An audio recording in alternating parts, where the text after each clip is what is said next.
pessoal, sejam muito bem-vindos a mais um vídeo aqui no canal. Meu nome é Gabriela e durante essa semana a gente tá tendo vídeo todo dia aqui no canal. Nós estamos nesse clima de final de ano / começo de ano, então vai rolar muita coisa boa sobre hábitos, organização, planejamento para esse novo ano. Se você gosta desse tipo de assunto e não é inscrito, já se inscreve aqui no canal para não perder nada do que está por vir. Se você gostar do vídeo de hoje, deixa um like, que isso é muito importante para mim. No vídeo de hoje, eu vou compartilhar com vocês as melhores leituras de 2024, porque afinal de contas, nesse clima de novo ano, a gente faz uma revisão do ano que se passou e isso inclui as nossas leituras. Eu li menos livros do que eu costumo ler nesse ano, mas eu li muita coisa boa e agora eu quero compartilhar com vocês os 6 melhores livros, as 6 melhores leituras que eu fiz nesse ano. Eu não costumo fazer um ranking, então eu vou falar aqui para vocês quais são esses 6, mas os 2 primeiros lugares, que já adianto que deu empate, eu vou dizer para vocês que eles realmente foram os melhores de todo esse conjunto de livros, apesar de que, como eu falei, todos os livros aqui são excelentes. Então já pega papel e caneta para você pegar boas indicações literárias aqui. O primeiro livro da minha lista é bem fininho, é um livreto que você lê super rápido, mas eu recomendo que você leia aí mais devagar, saboreando os ensinamentos desse livro. E eu sabia que ele era bom, mas eu não imaginava que ele fosse tão bom. E o livro é o Como Posso Me Sentir Produtiva como Mãe. Esse livreto da editora Eden Publicações foi, assim, uma das pérolas desse ano, porque além de alguns princípios de produtividade, que é um assunto que eu gosto muito e que eu preciso muito, né, para conseguir equilibrar aí os pratinhos da minha vida, esse livro, nessa perspectiva de uma mãe, foi um consolo, foi um abraço, sabe? Porque por mais que você possa aprender dicas de produtividade com qualquer pessoa, de qualquer contexto, quando você tem esses princípios passados por alguém que tem ali as mesmas rotinas que você lê e você pensa, nossa, eu também me sinto assim, eu enfrento esses mesmos problemas. Então, gente, ele foi um abraço, foi um consolo e foi, acima de tudo, um encorajamento na minha rotina, no meu dia a dia, como mãe, especialmente como mãe de um bebê. E eu sempre gosto de dizer que quando a gente fala de produtividade, muitas pessoas querem o livro lá do CEO, do super empresário, mas as pessoas deveriam aprender mais sobre produtividade, gestão de tempo, administração com as mães, porque se tem uma classe de pessoas que precisam lidar com vários recursos, precisam administrar muito bem o tempo, precisam administrar muito bem o capital humano, né? As pessoas, essas pessoas são as mães. Então, eu acredito que as mães têm muito a falar sobre esse assunto. Inclusive, eu gravei um vídeo baseado nesse livro. Eu vou deixar os links aqui embaixo de tudo que eu tiver de resenha ou de vídeos baseados nesses livros aqui que eu vou compartilhar com vocês. O próximo livro da minha lista é um livro de ficção e eu queria ler esse livro, assim, desde o ensino médio, lá naquelas aulas de literatura em que a gente passa por cima de alguns livros, mas sem ler muito a fundo. Aí, alguns deles eu ficava ali com gostinho de quero ler. E eu achei esse livro num sebo e já comecei a ler e engatei assim na leitura e foi um livro assim maravilhoso, apesar de muito sofrido. Eu tô falando do Morte e Vida Severina, do João Cabral de Melo Neto. Com certeza você deve lembrar aí desse livro, dessa história, de alguma aula de literatura aí do seu ensino médio. E esse livro é um grande poema e narra aí a história, a gente tem a história do Severino indo, ele tá se deslocando ali, ele vai encontrando várias pessoas e é um livro, assim, muito sofrido, mas maravilhoso, excelente, excelente. Eu super recomendo pra você, se você gosta desse tipo de literatura, eu super recomendo Morte e Vida Severina. Eu gosto muito de clássicos da literatura brasileira. A gente tende a desprezar muito esses livros na escola, mas aí depois você tendo um outro contato, eu pelo menos, cada um que eu vou lendo, assim, eu gosto demais. Foi por isso que Morte e Vida Severina entrou aqui na minha lista de melhores do ano. Agora eu vou dar uma roubadinha. Eu não vou dizer um livro, na verdade, eu vou colocar uma duplinha aqui na minha lista. Então poderiam ser 7 livros, né? Vou colocar uma duplinha na minha lista, que são esses 2 livros do Henry Nowen. Eu descobri esse autor nesse ano. Eu descobri não, né? Eu já tinha ouvido falar dele, mas eu tive contato com os livros dele, com os escritos dele nesse ano de 2024. E são 2 livretinhos, mas, gente, isso aqui é de uma profundidade tremenda e você vai ficar lembrando e relembrando dos ensinamentos do Henry Nowen por muito tempo. Então eu tenho aqui o Uma Espiritualidade do Viver, que foi o primeiro que eu li, E o segundo que eu li foi esse Espaço para Deus. Esses livros aqui são maravilhosos para você ler nesse período de começo de ano, sabe? Para você traçar as suas metas, pensar na sua vida, refletir. E são livros curtinhos, são baratinhos. Eu vou deixar o link dos livros aqui embaixo. E eu também gravei vídeos baseados nesses dois livros aqui. Então, se você quiser saber mais, quiser saber como é que essa espiritualidade que o Henry Nouwen apresenta pode impactar a sua vida, confere lá os vídeos se você ainda não tiver assistido. Esses dois livros falam muito sobre solitude, sobre contemplação, sobre estar a sós com Deus, sobre vida de oração. Então ele fala bastante sobre disciplinas espirituais e como é que a gente coloca isso em prática. Ele fala sobre cultivar uma vida interior e ele sempre cita Jesus como exemplo. É um livro muito simples. Sabe aquela linguagem simples, que de tão simples te cativa? Isso aqui é Henry Nouwen, então eu super recomendo que vocês leiam. O próximo livro da minha pilha, eu não tenho aqui, ele tá lá na biblioteca, lá no nosso escritório, o Pedro tá dando aula, mas é o livro The Common Rule, do autor Justin Nurley. Eu fiquei sabendo aí, boatos, de que esse livro vai ser traduzido para o português. Esse livro estava na minha meta de leitura de 2024 e foi, assim, uma grata, não vou dizer surpresa, porque eu já imaginava que eu ia gostar, mas foi, assim, confirmação de algo que eu já esperava. Esse autor fala sobre essa regra comum.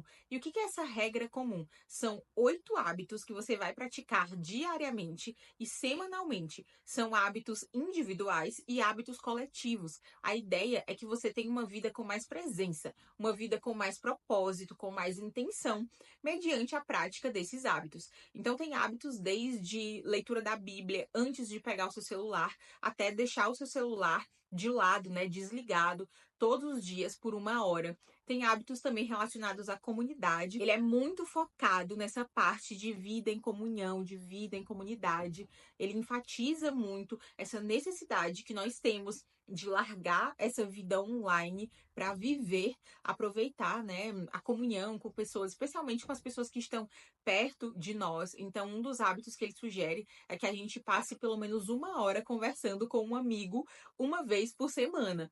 E é interessante que todos esses hábitos, você pode pensar, né, não, mas minha vida é muito corrida. Mas é justamente sobre trocar essa vida corrida, esses hábitos de vida corrida, de vida acelerada, por hábitos de presença, por hábitos de propósito. E nesse caso, esses dois livrinhos aqui do Henry Nouwen também falam muito sobre isso. De como nós nós precisamos substituir esse estilo de vida louco, desenfreado, que está nos adoecendo mentalmente, fisicamente, espiritualmente. Como nós devemos mudar os nossos hábitos e mudar o nosso estilo de vida. E esse ano foi uma caminhada, assim, de aprofundar meus pensamentos a respeito disso.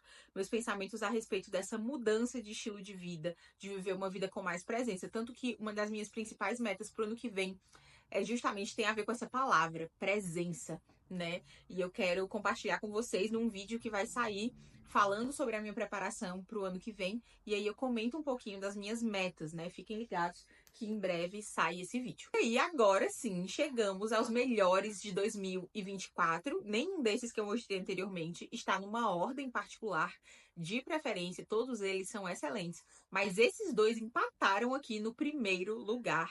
Eu sempre gosto, apesar de não fazer ranking, de eleger o melhor livro do ano. Mas esse ano deu um empate e vocês vão ver que esse empate tem uma razão de ser. Eu tenho aqui um livro de ficção e um livro de não ficção, que é mais teológico, mas muito aplicado à vida comum. À primeira vista, parecem livros, né? Um ficção, outro não ficção, que não conversam entre si, mas eles têm tudo a ver e por isso eu não consegui decidir aqui entre um ou outro. E eu estou falando do Mulherzinhas, da Louisa May Alcott, e do The Life Giving Table, da Sally Clarkson. Esse aqui é o clássico, né, que é uma ficção, e esse aqui é um livro cristão, de teologia também, mas é um livro especialmente sobre a prática da mesa. Do que a mesa significa, tanto no ambiente familiar, como para a prática da hospitalidade. E esse livro aqui é um romance, né? Que a gente tem aqui a história da família March. A gente acompanha as irmãs March desde o começo da vida delas, ali bem adolescentes, algumas são crianças, até elas casarem, se estabelecerem ali na vida. E a gente tem essa matriarca da família que você vê a maneira como ela cria essas meninas, a maneira como ela edifica a casa dela, a maneira como ela cria toda uma atmosfera no seu lar, uma atmosfera intencional, em que o caráter daquelas meninas é forjado, em que a santificação sempre está ali nos primeiros objetivos, né, de vida dela. Então, a gente vê isso através dos acontecimentos dessa família, da vida dessas famílias. Esse é um romance doméstico que se passa em casa. Não tem grandes acontecimentos, sim, mas a gente vê ali que o dia a dia dessas meninas, o dia a dia dessa família é o principal aqui dessa história. E assim, foi um livro maravilhoso, maravilhoso, uma delícia de ler, sabe? Aquele livro que você fica presa na história. E o outro, né, o parzinho dele, o The Life Giving Table, ele fala, como eu disse, sobre essa prática da mesa e sobre o discipulado ao redor da mesa. E conversa muito, isso conversa muito com Mulherzinhas. Esse livro aqui foi escrito, né, pela Célia, a Célia ainda é viva. Ela deve ter uns 60 e poucos anos. E no livro Mulherzinhas, a gente vê essa senhora que tá ali criando seus filhos, né? A senhora March, criando as suas filhas.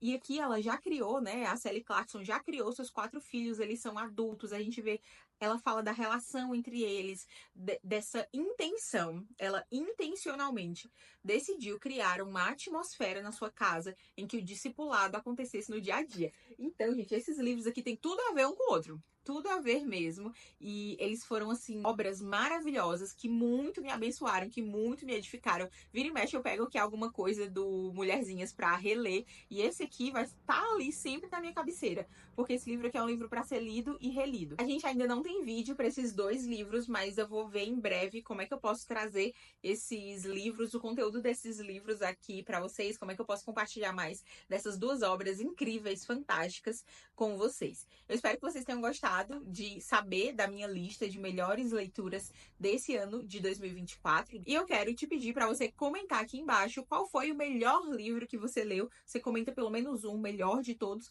Mas se você quiser fazer uma lista, assim como eu vou gostar muito de saber o que foi que brilhou aí no seu 2024 em questão de leituras. Muito obrigada por me acompanharem aqui por mais um ano. Esse é o último vídeo, né, que vai sair em 2024, mas amanhã tem mais vídeo aqui no canal. Mas eu quero já desejar para você um feliz ano novo. Muito obrigada mesmo por estarem aqui comigo nos comentários. Estar aqui no YouTube é muito difícil, é muito trabalhoso, mas sempre que eu desanimo, eu leio os comentários, eu não consigo responder tudo ao vivo, assim, né, no mesmo dia. Mas sempre que eu desanimo, eu leio os comentários, o Pedro também, né, porque ele vê o trabalho que eu tenho aqui no YouTube, como é custoso pra mim, como eu preciso abrir mão de muita coisa pra estar aqui no YouTube. Mas aí ele fica vendo os comentários também e ele fica me incentivando sempre a continuar, porque ele vê como aquilo que eu faço desse lado impacta vocês aí do outro lado. E sem dúvidas, os comentários, o apoio de vocês me encoraja a continuar produzindo conteúdo aqui pro YouTube. Um conteúdo que eu acredito que é necessário, que é valioso nesse mundo de conteúdos rasos que a gente tem na internet. Não tô dizendo que eu sou mais profunda do que todo mundo, mas é fato que tem muita coisa que não se aproveita na internet. Então, eu quero inundar a internet com o que eu posso, né? Com minha fatia aqui de conteúdo, de coisas boas. E eu fico muito feliz também de ver outras pessoas produzindo conteúdo desse tipo, conteúdos bons, né? Então, muito obrigada por estarem aqui, por me apoiarem, por me encorajarem. Quero agradecer de maneira especial aos apoiadores aqui do canal. Vocês me encorajam ainda financeiramente, né? Me possibilitando a continuar produzindo conteúdo aqui pro canal. Que Deus abençoe a vida de vocês. Muito obrigada mesmo por me apoiarem. É isso, até o próximo vídeo que sai amanhã. Deus abençoe você.